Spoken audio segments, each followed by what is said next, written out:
Morning my YouTube family, কেমন আছো সবাই? আশা করছি ভীষণ ভালো আছে। আমিও তো মোটামুটি ভালোই আছি। তার কারণ হচ্ছে আমি কিন্তু আজকে ঘুরতে যাওয়ার একটা ভ্লগ তোমাদের সাথে শেয়ার করবো। তো 2026 সালের ফার্স্ট ঘুরতে যাওয়া। আমার তো ঘুরতে যেতে আমি ভীষণ পছন্দ করি আর ভীষণ এক্সাইটেড আমি। তো চলো, আমাদের গাড়ি চলে এসেছে, তোমাদেরকে সঙ্গে নিয়েই ঘুরতে যাব।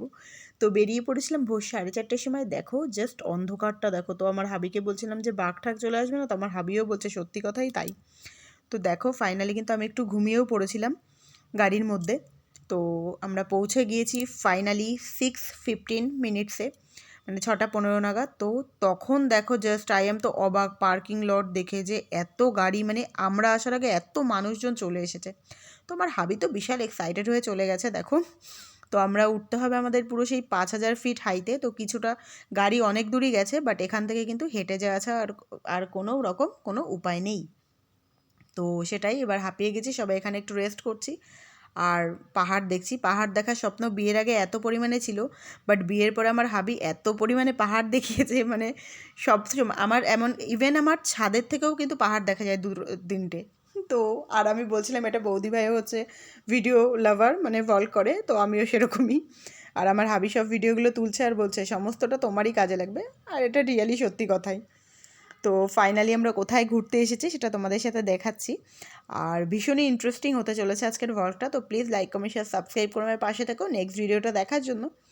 তো এই একটা জায়গা ভীষণই মানে রিক্সি, মানে ভীষণ ধীরে ধীরে চলতে হবে। এই যে 1200টা সিঁড়ি মানে অতিক্রম করে এরকমভাবে যেতে হবে। এই জায়গাটা ভীষণই রিক্সি। যারা যারা নন্দী হিলসে আসবে ওই জায়গাটা কিন্তু ভীষণই একটু মানে সাবধানে চলবে। আমি একবার পড়ে যেতে গেছিলাম, আমার হাবি আমাকে ধরেছে টাচুট। তো ফাইনালি কিন্তু আমরা পৌঁছে গিয়েছি নন্দী হিলসে। তো যারা যারা নেচার লাভার আছো, আমি বলবো অবশ্যই ব্যাঙ্গালোরে কাছাকাছি আছো বা ব্যাঙ্গালোরে আছো, সবাই নন্দী হিলসে অবশ্যই ভিজিট করবে। ভীষণ ভীষণ ভীষণ সুন্দর জায়গা। আর নেচার লাভার হলে তো অবভিয়াসলি আমার মতো যদি নেচার লাভার হয়ে থাকো। আর নন্দী হিলসের মূল থিম হচ্ছে মেঘ ধরা, যেটা আমরা দেখতে পেয়েছি টাচউড। আমাদের লাক ভালো, তো সেই জন্য সবাই কিন্তু এটা দেখতে পায় না। আমরা যেই সময় গেছি তখনও কিন্তু হালকা রোদ উঠে গেছিলো, বাট আমাদের লাকটা ভালো বলো না, কপালে থাকলে সব কিছু হয়। তো লাকটা আমাদের এমন ভালো ছিল যে আবার মেঘ হয়ে গেছিলো, তো আমাদের জিনিসটা পুরোটা দেখতে পেয়েছি, তারপরে আবার রোদ উঠে গেছে। তো সেটাই ভীষণ এক্সাইটেড আমি ছিলাম। আর আমার বরমশাই আমার স্বপ্নটা পূরণ করেছে নন্দী হিলসের আসার, মানে ব্যাঙ্গালোর আসার পর থেকেই বলছি নন্দী হিলস যাব।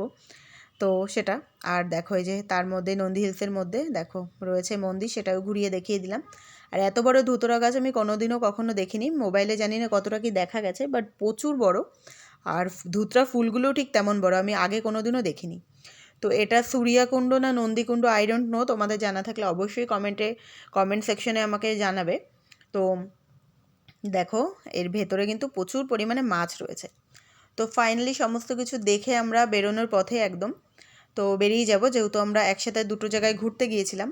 তো আর একটা জায়গায় ঘুরতে যাব কোথায়, সেটা কিন্তু 2-3 দিনের মধ্যে তোমাদের সাথে ভ্লগটা আমি শেয়ার করে দেবো। তো আশা করছি এই ভ্লগটা ভালো লেগেছে, অবশ্যই লাইক কমেন্ট শেয়ার করে। নন্দী হিলসে তো